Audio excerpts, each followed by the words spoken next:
नमस्कार दोस्तों। आज मैं रिव्यू करने वाला हूं एक मिड कैप कैटेगरी के म्यूचुअल फंड की, जो कि अपने निवेशकों के बीच में, इन्वेस्टर्स के बीच में काफी पॉपुलर रहा है। चाहे वो इसके फंड साइज को लेकर देख लिया जाए, चाहे इसके कंसिस्टेंट रिटर्न जो पास्ट में इसने अपने निवेशकों को रिटर्न बना करके दिए है, वहां से आप इसका अनुमान लगा सकते हैं। जी हाँ दोस्तों, मैं बात कर रहा हूं एचडीएफसी के mid cap opportunity fund direct growth plan के बारे में। देखिए, इस वीडियो को शुरू करने से पहले ही मैं आप लोगों को बता देता हूं कि मेरा जो पर्सनल पोर्टफोलियो है उसमें भी ये फंड मौजूद है। मेरा खुद का इन्वेस्टमेंट इसके अंदर है और इतनी गिरी हुई मार्केट में भी, जब मार्केट इतनी गिर रही है, ये फंड मुझे आज की डेट में भी कम से कम भी 9 से 10% का रिटर्न बना करके दे रहा है।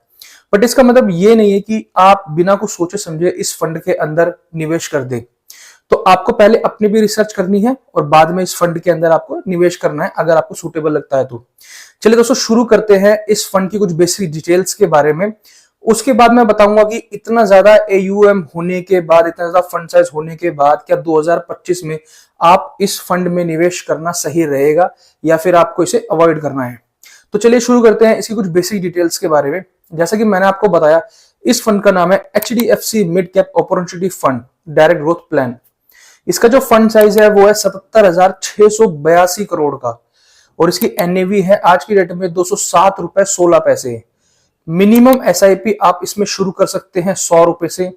और इस म्यूचुअल फंड में जो होल्डिंग्स है वो है 75 स्टॉक्स की।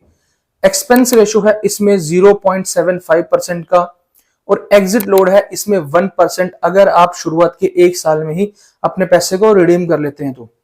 इसमें किसी भी तरह का कोई भी लॉक इन पीरियड नहीं है, आप जब चाहे अपने पैसे को इसमें से निकाल सकते हैं।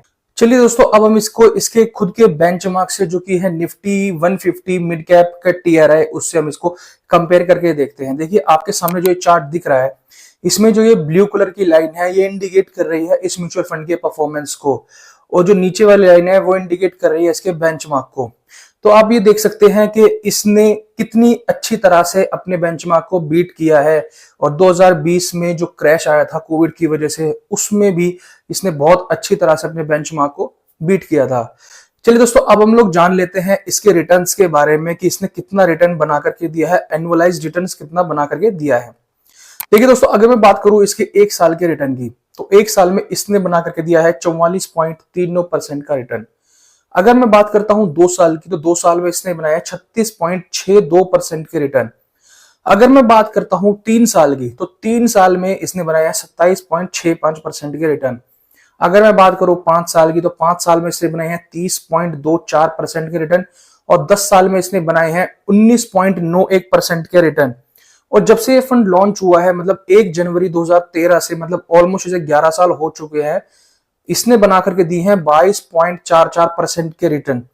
और आप लोगों को यह जानना बेहद जरूरी है कि इस दौरान कितनी बार तो बजट आ चुका है, कितनी बार गवर्नमेंट बदल चुकी है, और उसके बावजूद जो कोविड आया था वो भी 2020 में आया था, उसके बावजूद भी इसने अभी तक अपने निवेशकों को 22.44% के रिटर्न बना करके दिए हैं, अगर मैं ऑल टाइम की बात करूं। तो इससे आपको पता लग जाना चाहिए कि यह फंड कितना बेहतरीन फंड है। अब हम लोग बात कर लेते हैं इसमें जो 75 स्टॉक्स है उसमें से टॉप 10 स्टॉक्स के बारे में। देखिए, जो पहला स्टॉक है वो है द इंडियन होटल्स, जिसमें है इसकी होल्डिंग 3.75% की। फिर आता है मैक्स फाइनेंशियल, जिसमें 3.070% की होल्डिंग। फिर आता है आईपीसीए लैब, जिसमें 3.26% की होल्डिंग। फिर आता है फेडरल बैंक, जिसमें है 3.19।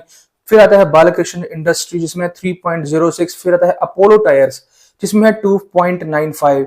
फिर आता है हिंदुस्तान पेट्रोलियम, जिसमें है 2.91। फिर आता है टाटा कम्युनिकेशन, जिसमें है 2.80। फिर आता है कोफोर्ज, जिसमें है 2.80। फिर आता है परसिस्टेंट सिस्टम, जिसमें है 2.55% की होल्डिंग। चलिए दोस्तों, अब हम लोग बात कर लेते हैं सबसे मेन पॉइंट की कि किस तरह के निवेशकों को इसके अंदर इन्वेस्टमेंट करने चाहिए और क्या 2025 में इस म्यूचुअल फंड के अंदर इन्वेस्टमेंट करना वर्थ रहेगा आप लोगों के लिए, या फिर आप इसे अवॉइड कर सकते हैं। देखिए, जिस तरह की मार्केट कंडीशन अभी चल रही है और जिस तरह का ये फंड मुझे रिटर्न, खुद को पर्सनली जो मुझे रिटर्न बना करके दे रहा है, मैं काफी इंप्रेस हुआ हूं इस मार्केट कंडीशन के अंदर भी।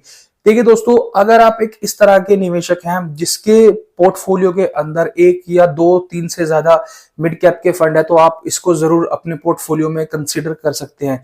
देखिए, अगर मैं पर्सनल ओपिनियन अगर आपके साथ शेयर करूं, तो मैं किसी भी एएमसी में इन्वेस्टमेंट अगर करता हूं तो मैं एक क्राइटेरिया हमेशा ध्यान में रखता हूं कि क्या मैं इस एएमसी के अंदर, किसी भी XYZ एएमसी के अंदर लॉन्ग टर्म के लिए इन्वेस्टमेंट कर सकता हूं, मतलब मेरा ट्रस्ट पर्सनली है या नहीं है। तो मैं हमेशा ट्राई करता हूं कि मैं एक ट्रस्टेबल एएमसी के अंदर पैसा लगाऊं। दूसरी बात ये कि अगर इसका फंड साइज अगर आप देखोगे तो वो 75,000 करोड़ के आसपास का है। तो देखिए, इतना ज्यादा जो एएमसी में फंड साइज का होना किसी भी म्यूचुअल फंड में एक बन जाता है क्वेश्चन का कि भाई ये आने वाले टाइम में इतने अच्छे रिटर्न बना करके देगा या नहीं देगा। बट मेरा मानना कुछ और होता है इस सेंस में कि इतना ज्यादा अगर इसका फंड साइज है तो इससे ये पता चलता है कि कितने ज्यादा लोगों का विश्वास इस फंड के अंदर बना हुआ है।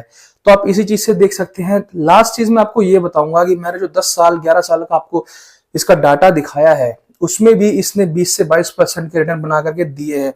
और लॉन्ग टर्म में कोई भी फंड अगर आपको 20 से 22% के रिटर्न बना करके दे रहा है तो वो बेहतरीन, बहुत ही अच्छा फंड है, बेहतरीन फंड है। तो अगर आप 2025 में या फिर इस मार्केट क्रैश के अंदर किसी भी म्यूचुअल फंड में इन्वेस्टमेंट करने की सोच रहे हैं मिड कैप की, तो आप इसे एक बार जरूर रिसर्च कर सकते हैं, इसे कंसिडर कर सकते हैं। ये आपको आने वाले टाइम में बहुत अच्छे रिटर्न बना करके दे सकता है। आई होप मेरा मैसेज आपको बहुत क्लियर पहुंचा होगा। अगर आपको वीडियो थोड़ी भी पसंद आई है तो प्लीज चैनल को सब्सक्राइब करना, वीडियो को लाइक जरूर करना। Thank you so much, have a nice day.